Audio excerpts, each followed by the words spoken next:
Good afternoon and welcome to today's Lean Construction Ireland webinar. My name is Joe O'Sullivan. I'm a director with Lean Construction Ireland and I'm your facilitator today and welcoming you to this webinar presented by Dr. Avril Behan, who is the director of the FET, which is Future Education and Training, College of the Future. And the title of this webinar is Lean Process Implementation for Capital Projects in the Further Education Sector, a funding agency perspective.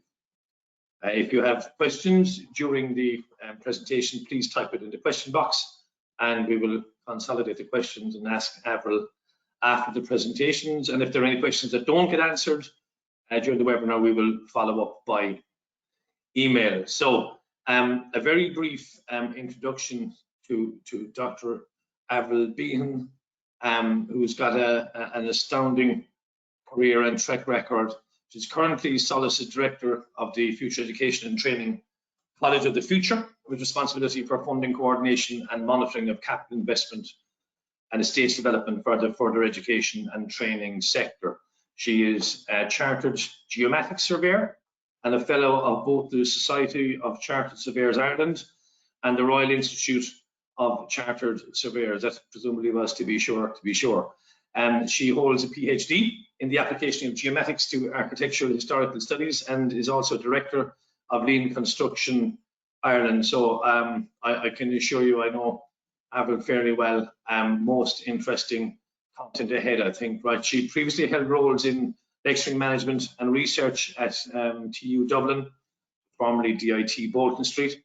Working across areas of digital and lean construction, BIM in particular, building information modeling, geometric surveying and remote sensing. And in a previous life, she also worked for the Office of Public Works, Swiss Photo Mapping and Technological University of Delft, Ericsson Telecoms. So I'm going to pass you over to Avril. So go ahead, Avril, do your thing, and I will go off camera. Thank you very much, Joe. And thanks to Susan and the Box Media team and everyone in LCI for facilitating this and for inviting me along. So I suppose the purpose of this particular presentation today is that as the director of the Further Education and Training College of the Future in SOLAS, I have responsibility for a significant amount of capital investment on an annual basis, working with the Department of Further and Higher Education Research, Innovation and Science, which if I have to repeat it again, I'll only be saying as DeFerris, and with 16 education training boards across the country. And really, this is a new departure in terms of capital investment in this sector. It's something that obviously there's a major schools building program that has been going on for years, and equally there is major investment has been in higher education, but further education, which sits in the space of national qualification of framework for training. It goes everything from uncertified training right the way up to level 6 and serves a very broad community of from adult education to post-leaving cert courses to traineeships, apprenticeships, etc. It isn't a sector that has received a huge amount of infrastructural investment in the last period. And when I say in the last period, I mean kind of 50 years. And now we have an investment program, and it's a really good opportunity for lean implementation because it's coming from quite a low base. So what I want to talk to you about is, I suppose, just to give you a little bit more context on what the FET sector is in Ireland and what the capital program is for it, and then to talk about the opportunity for lean, maybe some of the challenges, what we're thinking about, what we'd like to plan to do, and then maybe open it up to a discussion, because there is quite an opportunity here in terms of what we might be able to do. And when I say we, I mean the lean community of practice. So in terms of the presentation, what I'm going to go through over the next 40 minutes or so is I'll do an introduction to SOLAS and the Irish further education and training sector. I'll talk about the FET College of the Future specifically as a program, and it's both a set of principles and a capital investment program. And then I will talk about, I suppose, the lean opportunity within that capital funding stream, the challenges that we anticipate that we might need to address, and we'll tell you a little bit about our burgeoning journey we started to go on in terms of lean, and then some potential next steps. And then I'll be looking forward to Joe coming back in, and we'll start a discussion at that particular point.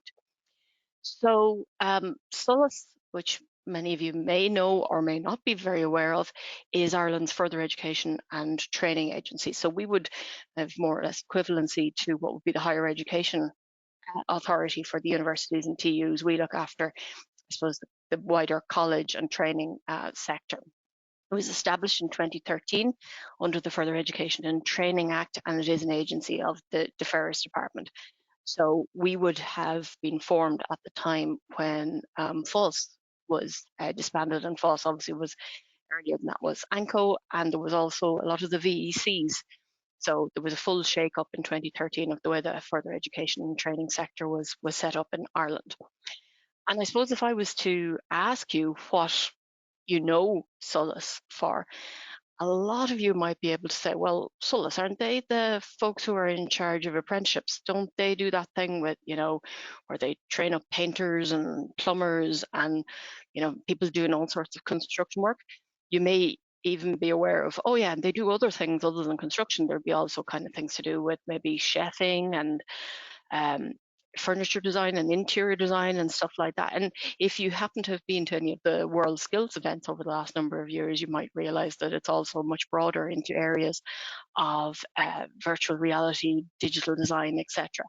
So yes, you're right in terms of SOLAS roles and responsibilities. One of the key roles is that it has authority under legislation for 25 craft programs and for the overall apprenticeship system, which at the moment is going through a major change in terms of whether, because SOLAS is stepping away from the coordinating provider role, and that's becoming a consortium-based item.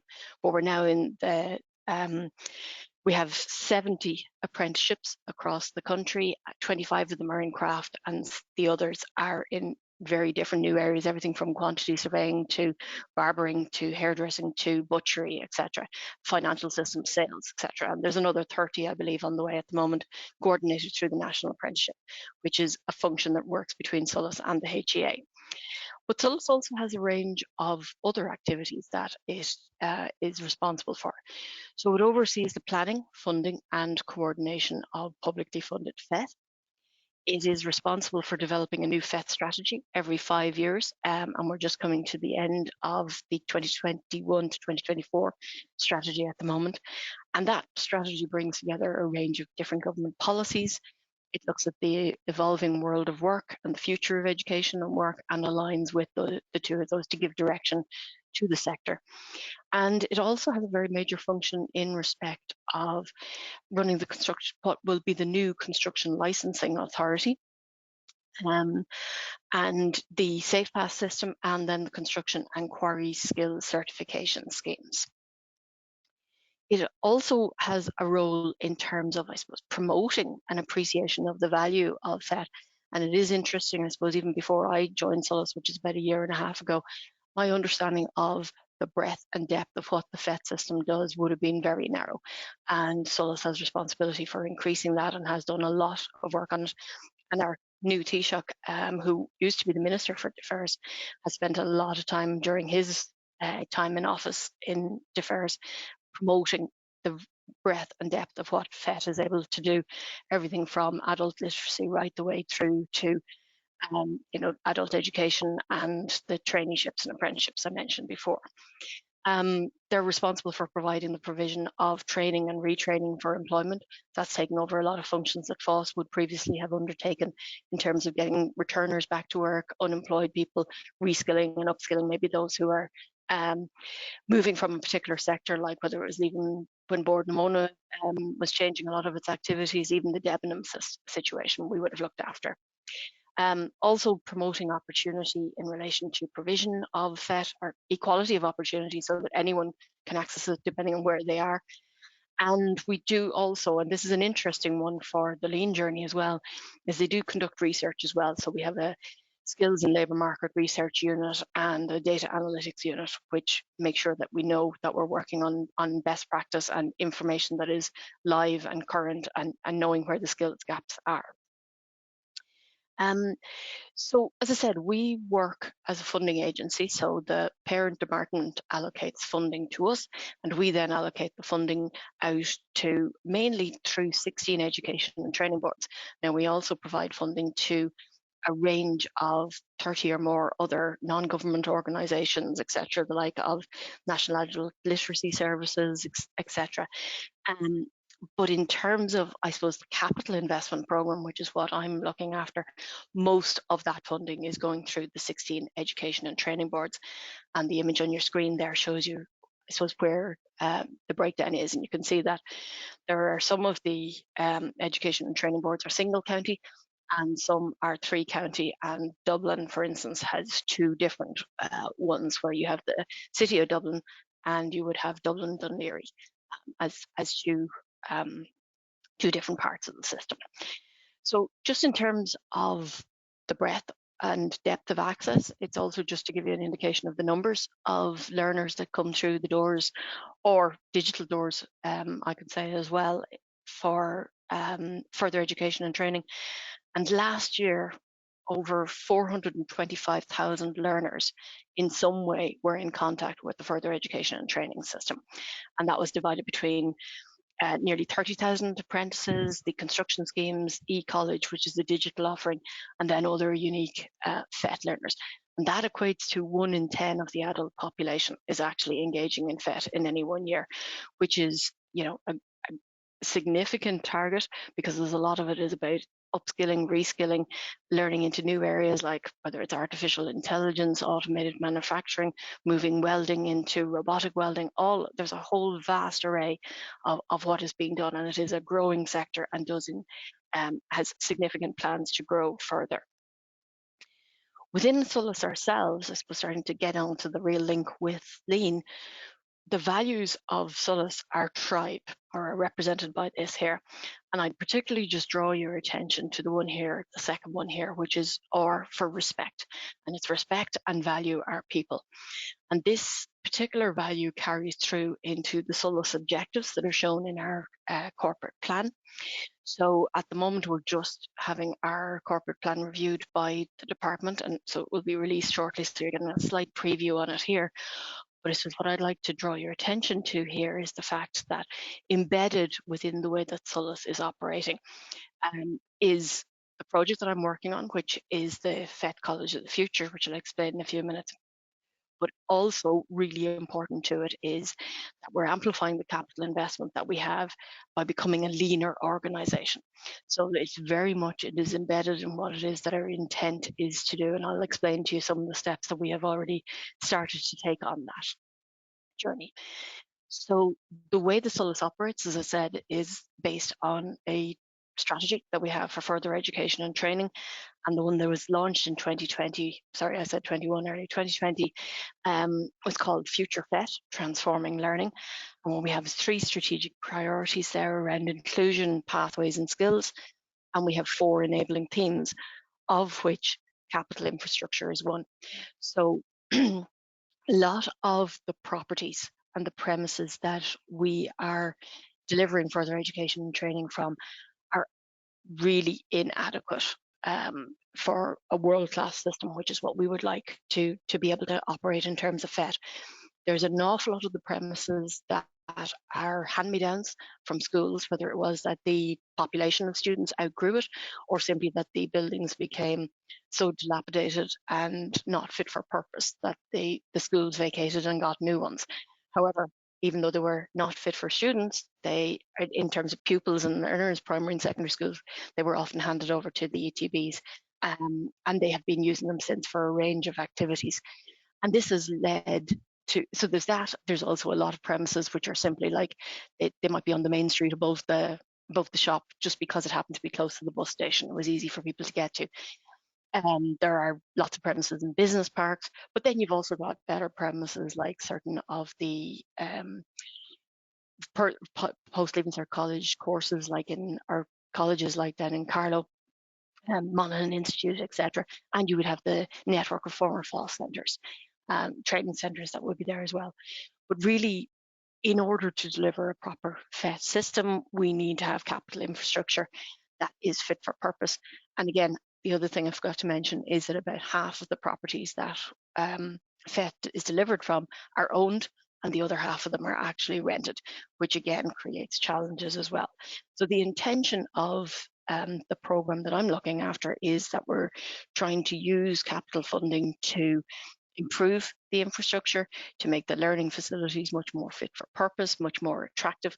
And as part of it, we have a number of flagship developments, which I'll come to now in a second. So prior to 2022, there was almost no capital funding would have actually gone into the FET sector at all on an annual basis. Since 2022, there has been a specific programme of funding under the National Development Plan. And in 2022, that was 44 million was spent, up to this year where we're at about 65 million, next year 100, and we're hoping that that money keeps coming in. Indications for the next round of NDP are that. So in terms of, I suppose, other members of the lean construction community who are working in a range of different construction organisations, just to say that we're probably a group who you should maybe start to pay attention to, because we do have funds and we are spending them in the market. So we operate 7 different funding streams, everything from health and safety, devolved capital grants, which is basically the ETBs decide, and it's typically things like minor pieces of work on buildings, whether it's putting in access ramps or changing electrical systems or upgrading boilers, that sort of thing. We are doing a lot of work in energy efficiency. We'll talk about that in a moment as well. And health and safety, obviously making sure that our learners and our staff are safe going in and out of the buildings that we have. We also have funding that we allocate specifically to apprenticeship. And as many of you will have known, there has been a significant backlog that we have been trying to deal with in terms of apprenticeship since COVID. And there's been a significant amount of funding has been put in over the last 2 years to increase the number of available workshops and to get apprentices through the system more quickly. But we also have 2 major programs, which are the first of their kind. We've got the Strategic Infrastructure Upgrade Fund, which are projects which were pitched a year and a half ago at being €5 million projects to improve the activities in certain areas. And we've 19 of those projects running. And then we also have our major projects, which are the FET College of the Future projects, which are significant costs, and I'll show you in a second. So just in terms of, I suppose, the importance of changes that are happening for us at the moment, we've now seen what the money is, but obviously we're at the start of these particular programs. One of the other things we now have to align with is the public sector BIM mandate, which has been adopted by the Office of Government Procurement last year. And really we're in the situation where our large projects, which are going to be the College of the Future, major projects ones, they're going to start in a full BIM environment. The strategic infrastructure ones, which have just started now, they're probably not going to be, but it's something that we're very conscious of cascading into the system as soon as we possibly can. And again, in line with that BIM ideal of starting with the end in mind, which is again very similar to your lean idea of actually identifying what is value at the outset. We have an overall FET estate strategy. So starting from a very low base and knowing that the properties in the portfolio we have isn't great, we have an intent to try and get there based on a national strategy, the national strategy for further education and training generally, then is specifying that down into our estate and then moving that out into each of the individual partners. So within that, a hugely important aspect is meeting climate action targets, because there's no point in us having modern facilities and suddenly finding that they don't reach the energy performance that's required, and then we're back to retrofit and reworking them, and it's another round of investment. So again, in terms of what we need to achieve and what our vision is and where value is going to be from a perspective, we need to ensure that any building works that we're doing is going to be compliant with a range of EU directives. So we've the energy performance of buildings, the energy efficiency, and the renewable energy directives, all of which mean that we're moving towards trying to get zero emission building stock. And I can tell you we're a long, long way away from that. We've a huge amount of work to do. But again, there will be, I suppose, from a lean community of practice point of view, there will be funding that will be going towards this, and it certainly is a sector that you should be looking at in terms of a sector that's going to be spending money.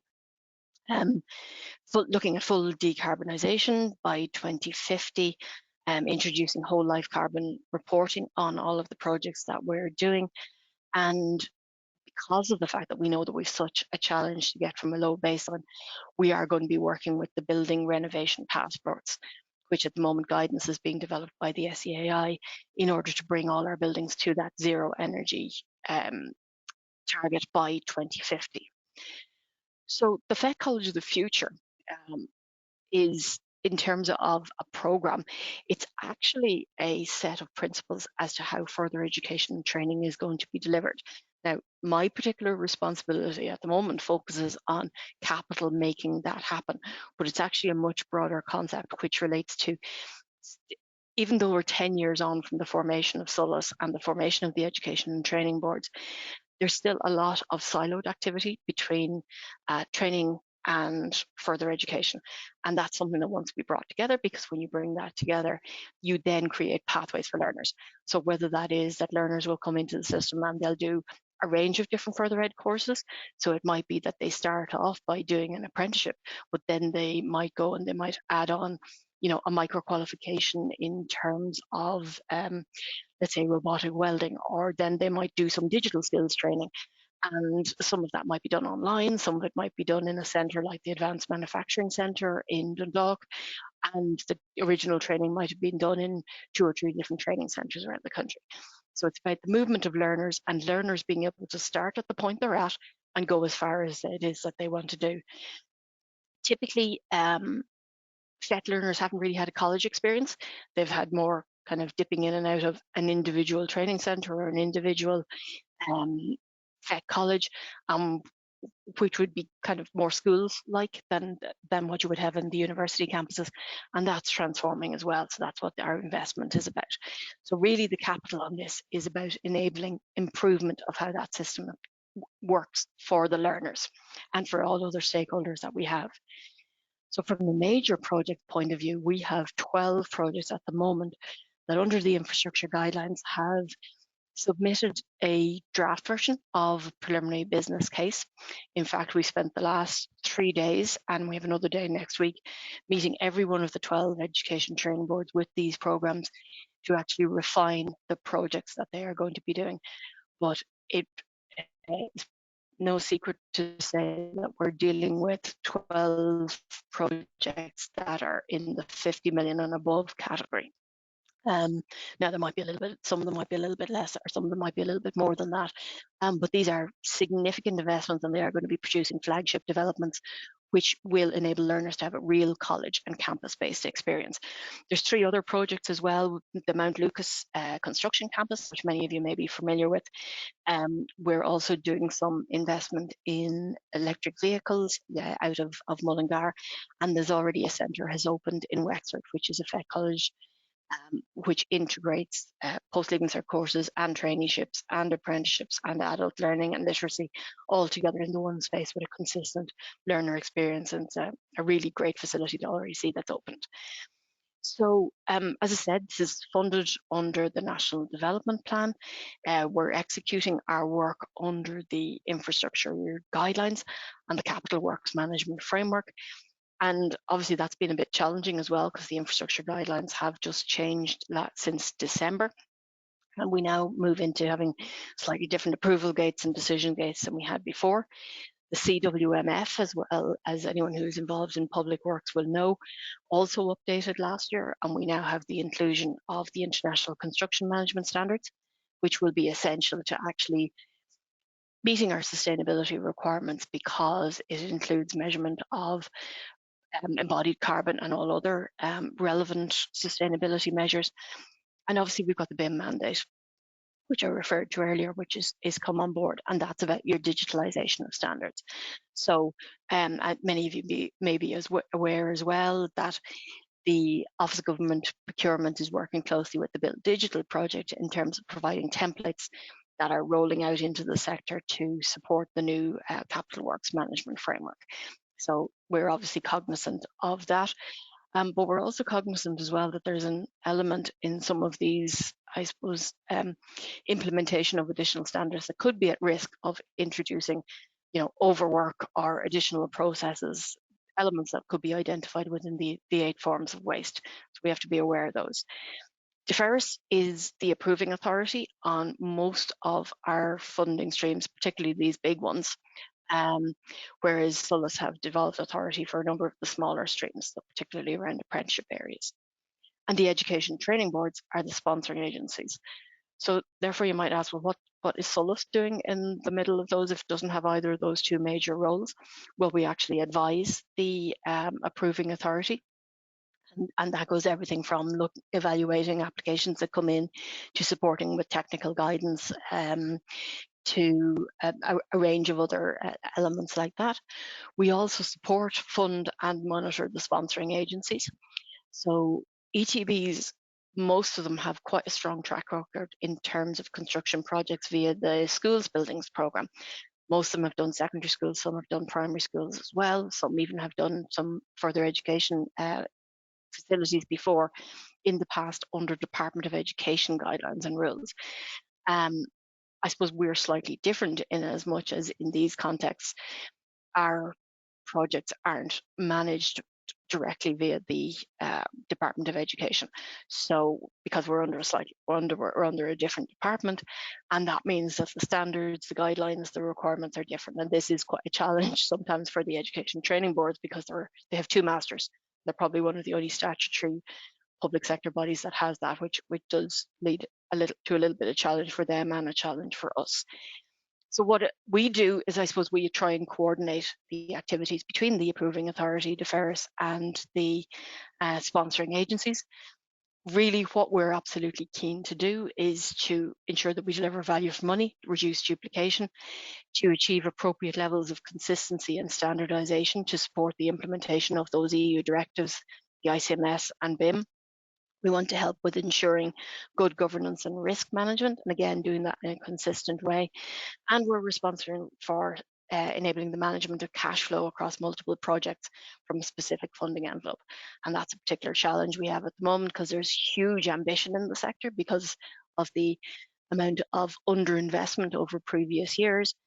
And so we have a lot more asks than we have finance available. But we also have, I suppose, the difficulty that anybody has with capital projects, that profiling them and getting spends out the door can sometimes be a little bit challenging on it. So moving on to the lean opportunity there is for SOLAS.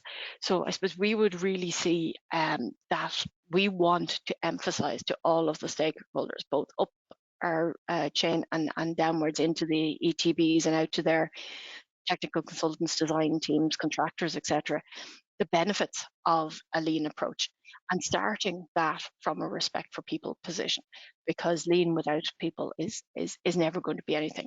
So adopting the LCI mottos of better, faster, together, and really that the whole point of this is that it is advancing operational excellence. So at the end of the day, we're not here just to build buildings for the sake of building buildings. They have to operate and do what the sector needs them to do. Within using lean, obviously, we're all very aware, those of us who are involved in the community of practice, of the increased efficiencies, cost effectiveness, and continuous improvement that we can achieve through using that better, faster, together methodology. And also that we want to benefit from this particular community of practice to identify and share innovative solutions and to address the particular challenges that we have in tertiary education. So tertiary, sorry, just in case I hadn't mentioned it before, that's the combined term for higher and further education together. And this is a particular policy of government to actually make sure that there's really close working between further education and higher education. And to start with that, I mean, some of the things we've already done, our engagement with the Grange Government Development Agency, and we're very aware of, I suppose, activities that are going on more globally in terms of the lean public sector group. And we also obviously want to ensure that lean process implementation is used to reduce waste, to increase productivity, and to enhance project quality. And I suppose one of the things to say already is that we with the projects that we already have ongoing, and we have probably about 150 projects currently ongoing outside of these 12 major ones, there's still an awful lot of back and forth of documentation that doesn't need to happen. There's a lot of things that get done and need to be redone. There's a lot of room for improvement there, and we'd really like to make sure that as we're moving forward with the major projects, we use them as an opportunity to make a step change in terms of how we do our business. So if we take a look at the 8 forms of waste, just what we're thinking of, and again, as I said at the outset, in case of anyone who's joined a bit later, we really are at a very early point on our journey, and we're still very much thinking about how we take best practice and how we take what is known worldwide in terms of lean and bring it across into what we are going to do with this major program, and continue to update the other funding that we have going on. So if you take defects, overproduction, inventory, and extra processing, one of the things we really are very strong on wanting to be able to do is to get consistent, unambiguous briefing to, whether it's to design teams or to contractors or consultants along the way. That's about becoming an engaged and informed client. Because again, with the education training boards, they absolutely know how to build schools. But the thing with schools is it's cookie cutter. You go into the Department of Education and it's like you have a playbook there, and you take 15 of these standard classrooms and 2 science labs and a corridor that's this wide and a canteen, and you stick them together on whatever your site happens to be. Now, I don't mean to demean the building of schools, but I'm just saying that there is a playbook there. For FET, there is such variety in terms of what is actually delivered in different places. And we do not have a set of standards. Now, for the apprenticeship side of the house, there are standard requirements within workshops, for instance. But again, some of them are like the requirements for what the bay is that an individual apprentice will work in, but it doesn't say anything about the overall requirements for the space that is produced in. So we're working at the moment to start building up a library of what it is the requirements are for our workshops, etc.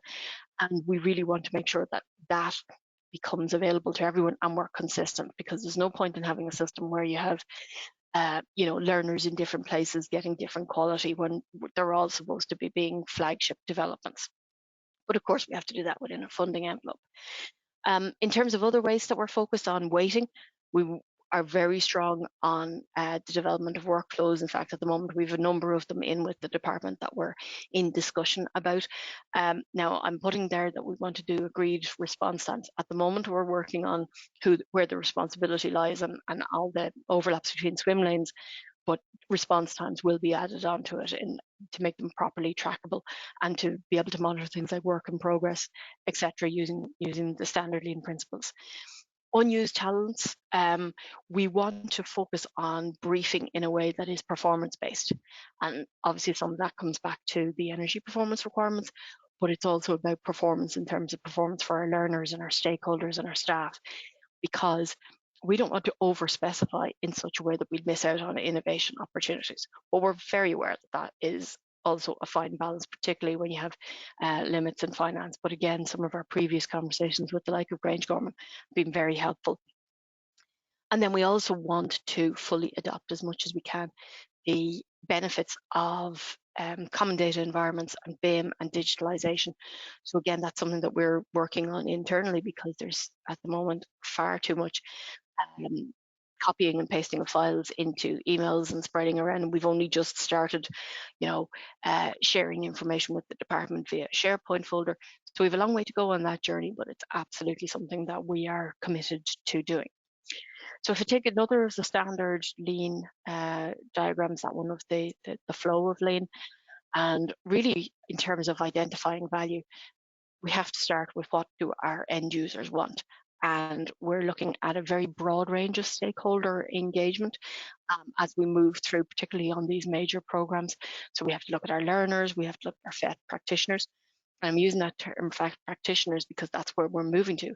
At the moment, we have people on teaching contracts, we have tutoring contracts, we have instructor contracts, we've a whole vast array of things, and that's a separate process going on with the department. But really, it's about making sure that why would we build a space which somebody walks into and go, well, if I had designed this space, I wouldn't have made it like this. So again, learning from some of the really interesting things we've heard through the Children's Hospital in terms of the engagement that there was with all of the nursing and clinical staff to make sure that the spaces were going to work for them. Also the patients, we very much believe in using that same element. And that will give us our definition of value, which will then be fed into our organisational information requirements, which will sit at the top of everything that we do and will guide all of our practice. Mapping the value stream, we're doing that. We'll be doing that with the authorising authority, which is TAFARIS, and the sponsoring agencies. Creating flow is going to be really about those workflows and making sure that the handover points, which are typically where your problems occur, are really clear where the responsibilities lie, trying to get the good response times and monitoring them and making sure that they actually execute the way that they should. I've mentioned already using BIM and common data environments, digitalisation to make sure that we get flow. And then, of course, a commitment to continuous improvement. It can be difficult to put in place processes and keep them changing because sometimes when you have so much consultation, it can be difficult, but that's something, again, that we'll be committed to, having revision cycles of what's working well and what isn't working well. So briefly, some of the challenges, being a funding agency, we sit kind of with lots of power and no power at the same time. So we can have limited influence, but I also think that some of that is self-limiting or has been in the past, and we have a role to play here in really saying if we want to drive lean, that it is within our gift to be able to push it upwards into the department and to push it. Because once the department see that we're getting more value from it, there'll be no problem there. And once the agencies, the ETBs actually see that what they get at the end of the day is a much better product, that will also be the case. But we all know there's a journey to go on in between the two. There's probably an absence of shared understanding of the benefit of lean, but also even what lean is. I've barely mentioned waste in this presentation, and certainly that would be my typical way of looking at lean. If you start by only saying it's waste reduction, then you're presuming there's waste there in the first place, and some people then are already going to be annoyed with you. So it's far more about the respect, better together, faster mindset, and the continuous improvement. Really, really important there. We also have the challenge of, I suppose, the contracts that we're working within, but again, there's been so much movement within the Office of Government Procurement on their contracts. They are, BIM is fully embedded and lean can be a part of them as well. They don't obviously do a full integrated project delivery version yet, but there are addendums and there are ways of working that actually can embed them, and we're certainly looking at examining all of those opportunities. And our oversight agreement is with the department, and again, we're just in the process of rewriting that at the moment, which gives us an opportunity too. External influences, I suppose really that means that what I'm talking about here is the range of different stakeholders that are involved in ETBs. The ETB Act, which set up the ETBs, requires that every one of the ETBs has 21 councillors as board members of the board. And so that means that the amount of political interest in any projects that we're doing can be quite significant. And depending on where you are in an election cycle and where you are in an investment cycle, that can be quite challenging. So it's something we just have to be aware of and make sure that our processes are so robust that they aren't really questionable from any of those parties. What we've done so far within SOLAS, we've done an element of lean practitioner training, and that's been rolled out across all divisions within SOLAS, not just the capital. So one of the staff that I work with, she did the lean practitioner training last year and actually did it in combination with another person from the apprenticeship side who looks after their capital projects. And we really came up with some very important improvements in terms of how our processes work between us to make sure that we're getting the capital projects moving more quickly. And that's something that SOLAS is committed to rolling out more broadly. And it's certainly something that I'd be looking at the members of our team, making sure that they're all engaged, at least at that lean practitioner level. Now, because SOLAS is the funding agency, it was a generic lean practitioner training rather than the belts. And I certainly would be looking to move that particular direction with the team that I'm working with on capital. We have a project management transformation office, which provide a framework, templates, etc. So again, that they are being upgraded to include more lean and continuous improvement in them. And there is, as you saw, the highest level of commitment in our corporate plan and in our annual business plans. So, as I said, we're redrafting our project delivery agreements with the education and training boards, and we're building lean into those. So it's going to become something that is named and our requirement. And similarly, we're doing it in our oversight agreement with the department, and we have been engaging with the Office of Government Procurement, and we expect to increase that, including taking the Build Digital BIM templates and adapting those and making sure that they become part of how we work. In terms of, I suppose, our potential next steps, I refer to it, we want to make sure that our own capital team, so that's the team I work with, the College of the Future, that they get upskilled into all areas of lean. We're definitely open to and looking for opportunities for further discussions through, for instance, the Lean Client Forum, when I got to sit in on some of this morning's presentation, but it was very, very useful. That's a hugely beneficial forum, because we kind of play the role of client, but we're not fully there either. So, but it's very helpful to be able to have those conversations with people about what worked best for them. We would like to move towards, as much as possible, with what's permitted with public procurement, being able to have early contractor and consultant engagement, because the more you do that, the more you're able to innovate, the more you're able to bring people along with your values and with the way you want to do business. And we'll be looking at training requirements for sponsoring agencies, design teams, contractors, and the approving authority. And for that, I suppose we're looking to mirror some of the things that would have been done by the HSE in terms of their both BIM and energy retrofit programs, where they really brought the sector along with them, because we certainly would see that we have a role to play in terms of helping the sector where we can. And we'll be looking at identifying appropriate tools and practices and developing guidance to use in them. So I'm not going to labour on this too much. We all know what the lean tools are. We'll be looking across the board at what tools might be helpful, but we won't be adopting them unless they actually add value, as would be appropriate to the system. So just to summarise, we had a look at SOLAS and the FET system. We looked at what the funding was that we have, the opportunity that we have around capital projects and our challenges within that. We've mentioned some of the things about, I suppose, what we've done so far in the end, and I do recognise that it is limited. But hopefully I'll be back in a year or two's time being able to say how much further along we've come, identified some of the potential next steps that we've already undertaken. And now we'll just over to Joe, and I'm happy to take any questions that may have come in, or to have a discussion on these. So again, I'd like to thank LCI for the opportunity and hope that that was useful.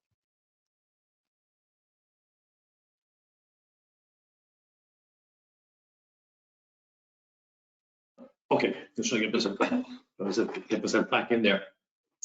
That was absolutely fascinating. I'm just trying to see, we've got some questions coming in there. And I had one or two of my own. A couple of things. Avril, immediately, can I ask you one question? Construction licensing. You mentioned that earlier on. Oh, yeah. I didn't quite get what that was. Yeah. Basically, now this is outside of my section within SOLAS, but it's the CIRI register. So the Construction Industry Register is now moving to have a mandatory requirement for I suppose construction upskilling and licensing for all people within the sector. So there is new legislation which has just gone through the Dáil, which is actually mandating it or giving a timeline for it, and actually SOLAS are going to have statutory responsibility for the running and operating of that in the same way as we do for the Safe Pass. So it's a big project internally. There'll be a lot of kind of increase in staffing, etc., to be able to run that and roll that out. I think it can only be a good thing for the construction sector, but it's going to roll for a while, I think. Okay, and is it more safety related or skills related, if you know what I mean? Is it like you're qualified to do X because you have this construction license for be it plastering or plasterboard or whatever, or what's your understanding of that? you're starting with the difficult questions. I think it has its basis in safety, but it has the potential to be used for an awful lot more kind of broad skills base. So, like I know as well, Joe, there's a lot of organisations where, let's say, what started out as toolbox talks with, you know, a lot of operatives on the ground. Obviously, initially they're focused on health and safety and keeping everyone, but you know yourself, they've moved into well-being, they've moved into basic digital skills, they've moved into other things. So I think it's very much, it's thin end of the wedge, but in a good way. Sure.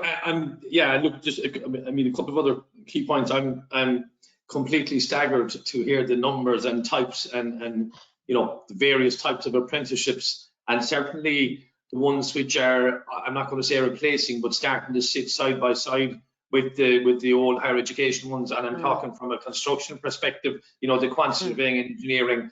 That's a fascinating development, but I didn't realize there was that many of those underway. But you said that it was 1 in 10 of every adult in the country is involved in some kind of a program somewhere. Is that? Yeah. Well, I'm not going to say is it a fact, it is, but it's, is that like, you know, year-long programs? Are you including some, you know, I'm going to say night classes or week-long things or whatever? It sounds like a huge portion of the population. So that's the number of people that it has touched, and you're absolutely right. Some of them are full-time programs where people are starting in September and they don't finish till June, and they're in full-time every day of the week, and or they're an apprentice on block release or whatever it is. Others of them are simply a case of somebody might be taking 1 or 2 hours of something, you know, for a 10-week period. They might be getting a micro credential. Some of them are, you know, your evening classes that might run in the local college, you know, that sort of thing. So it's such a vast array. And the other thing as well, that one of the other things that's driving up those numbers is a lot of the FET sector is also responsible for an awful lot of the English language training for a lot of Ukrainians that have come in, and also a lot of people who've come in from other areas. So there's a huge opportunity there that once you get people in the door, then you can start to help them to train in other areas. And I think from the shortage of skills basis in the construction sector, there's a real opportunity in terms of engaging with, you know, the further education sector, because they get access to people at an early point and can then direct them into industry or support it, you know. Okay, good. I have a question here from Richard that kind of dovetails with this, 2 separate questions, I guess, which are aligned. So Richard's question is, has a procurement strategy been developed for the program? And I can't say I envy you and whoever is with you trying to do that with, I think you said 150 projects currently ongoing. I can just imagine the range of those. So and the 50 larger, or the 12 larger ones, should I say? Yeah. Now for the 12 large ones, put it this way, Richard, I might be coming knocking on your door, because to be honest, it is something that is a huge challenge for us. I mean, obviously we want to make sure that we're procuring them in the way that delivers the best value. I personally would love to see us, you know, taking a chance on doing something, not a chance, but actually being more innovative and looking at an IPD and looking at, you know, some of the newer contract forms. I'm not sure that the government departments have the ambition for that as of yet. But again, given the work that's going on in terms of in-build digital and with Depender, they are certainly looking at whether there are changes within contracts that might be able to be of more assistance. So the answer is we're at a very, very early stage in terms of developing the procurement plan, and we will be, I suppose, reaching out to those in the know and who've learned and bear the scars and have good ideas, and we're looking to move on it, because I suppose our risk, a little bit of risk at the moment, is that we'll just do what was always done, and I really don't think that that's going to be the right thing for these programs. Sure. Okay, and then similar, and you referred, it was I suppose well described, you know, we have a standard classroom in the corridor or whatever, or a bench area. And I just recall looking at a recent program about a couple refurbishing an old school. There was, you know, there was that. I saw that one. There was a playbook for, you know, here's a set of plans for the school in the 1930s or whenever it was, right? So I mean, you know, I'm not sure how the OPW thinks at the moment, or whoever is, you know, doing this procurement exercise, but 2 things cross my mind is, you know, the industry, there's a certain amount of design and build to bring in people, you know, the reverse of that is, here's exactly what you should do, and this is the cheapest and the best and the consistent. Yeah. And the third little piece that maybe comes inside with that is the whole offsite construction and modularization thing. Yeah. So just thoughts around those maybe, yeah? Yeah, I mean, it's an interesting discussion that we've actually had a little bit with the department, because we do have a funding shortfall from the National Development Plan. There was a kind of a comment of, well, you know, if there are a certain number of these projects that are very similar, should we not maybe be looking at a PPP type solution and try and bring in a design build within that, and be able to use as much modern methods of construction and all of those other good things. To be honest, it's a conversation that hasn't gone much further at the moment, but it needs to actually happen very quickly, because we are bringing projects possibly towards approval gate 1, and once they start to get, you know, design teams on board, you're not able to go backwards at that particular point. So yeah, it's definitely something, Joe, that we are conscious of, but I fear that there's kind of such a desire to keep momentum with the 12 major projects that we'll just end up keep moving. The other thing to say as well is there's a number of them that are very bespoke. So for instance, one of them is Cathal Brewer Street. So City of Dublin Education Training Board have taken over the Cathal Brewer Street building. There's not a lot you can do with that other than wrap it up as well as you can, and then try and reuse the spaces in it as well as you can. Similarly, there's a number of the projects are happening on barracks sites or former barracks sites right in town centres. Again, there's some of them have kind of nuance and restrictions and are not completely clean new builds. So it is quite a mix. So they'll have a level of standardization between them, but there'll also still have to be the nuance on a site-by-site basis. Okay. Okay, a question here from Finn Blacklaws. Thank you, Avril, for the riveting presentation. You alluded briefly to flow and working together. So 2 questions, I think. One, do you feel there is an awareness within the FET of the last planner system as well, which involves more colleagues in the planning of projects to make handover, overview and flow of projects smoother? So that's last planner question. And question number 2, if I can bundle them together. You mentioned that, I think you might have alluded to some of this earlier, that, you know, cookie cutter building, I like that expression, is not always optimal in the industry. I think you've probably answered that piece, but does this mean a move away from TAC planning and more towards custom construction projects? So a dual question. I know, did you manage to pick up the? Yeah, I got it. Yeah. And absolutely. So in terms of last planner, it's not something that I've actually seen in use on any of the projects that we've been involved with as of yet. But some of that is because we're in design phase more than actually being on site. So if I'm talking kind of more the bigger projects that we have going on, it's absolutely something that I would love to see as being named within our project delivery agreements as being requested, that at least people give consideration to it. I don't think you can probably force it on top of people, because again, we know at Lean, it's not about forcing, it's about bringing people on the journey. But I think definitely that would be the sort of tool that we would be looking to bring into some training. Our intent is, if we, you know, when we have groups of projects together, that we could bring groups of design teams and the sponsoring agencies together and kind of say, look, if we all work together on this, it'll be better. And the value of last planner is completely proven. So in terms of tact, again, we just haven't got to that level yet, but we'll certainly be looking at the full range of whatever tools are available. And if we've got, you know, contractors or consultants bringing tools to the table and saying they'd like to try them, we'll absolutely be on for working with them on that. Sure. Richard also comments there that the capital program would benefit from embracing the LCI collaboration agreement, as well as the offsite construction. Okay, let me see. I've got 1 or 2 more questions here that I haven't asked to skim down to them. Yeah, have there been any feedback and comments from the sector to the program? Now, my mind doesn't answer whether we mean the construction or the education sector, but you can answer for either question, perhaps. I'm going to answer it assuming that it's the construction, and to be honest, probably not yet, because I don't think it's got out there yet.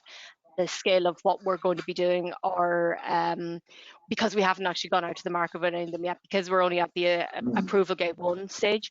When we start to look for design teams, that's probably when it will become available, because it'll be going up on e-tenders and people will start to realise what is actually there and what's available. Sure. But again, we'll be very, as I said, we would certainly look to try and have some early engagement.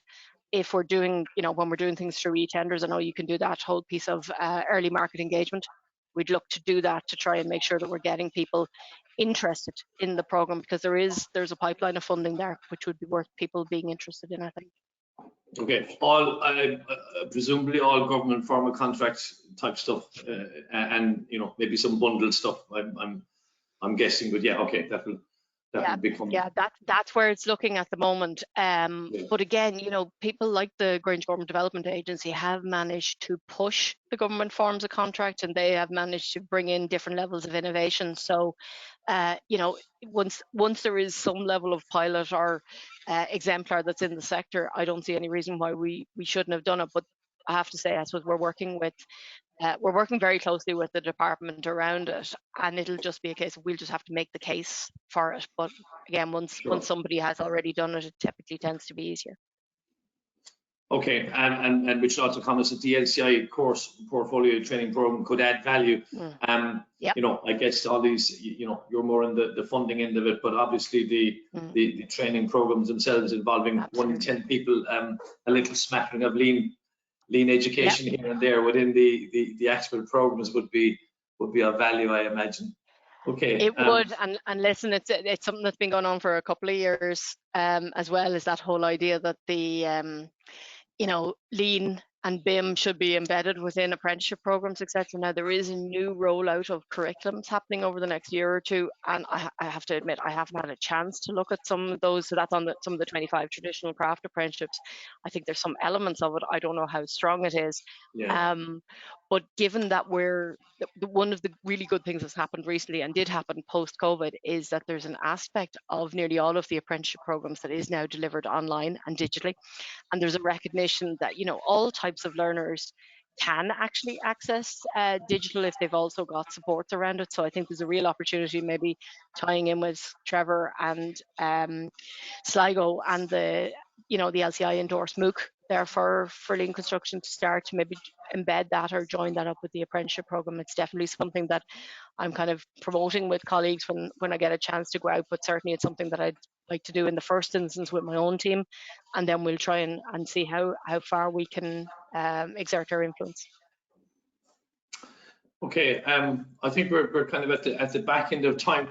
Can I say, first of all, from I'm going to say the perspective of so someone where I'm sitting in the construction industry, I had absolutely no idea. I had no idea of the breadth and the scale. I'm going to say of how the further education and higher education, or tertiary education as you call it now. I think that's an excellent word. To be fair to Simon Harris, probably in helping himself towards his current role, I think he did a fabulous job in promoting the whole notion. I mean, he's probably the minister I probably heard most of in the last 2 years. On he was here promoting this program. You didn't necessarily tune into what all of them were individually, but you got the general idea that things were moving, right? So I'm sure a number of the people on the webinar today are probably more tuned in than I am, being maybe from backgrounds which are closer. But in general, I've got a couple of comments in here saying a very informative presentation, and I like to echo my own. It was every day is a school day. That was most insightful, and can I say, obviously from whatever number of years you have it presenting and lecturing, incredibly well presented, a kind of a complex subject with a lot of acronyms and what have you, and boards and structures that maybe we don't necessarily understand, but very well presented. Thank you indeed, Dr. Avril, for your wonderful hours worth of education. Okay, thank you, and we'll talk again next month. Okay, thanks. Bye bye. Okay, bye bye.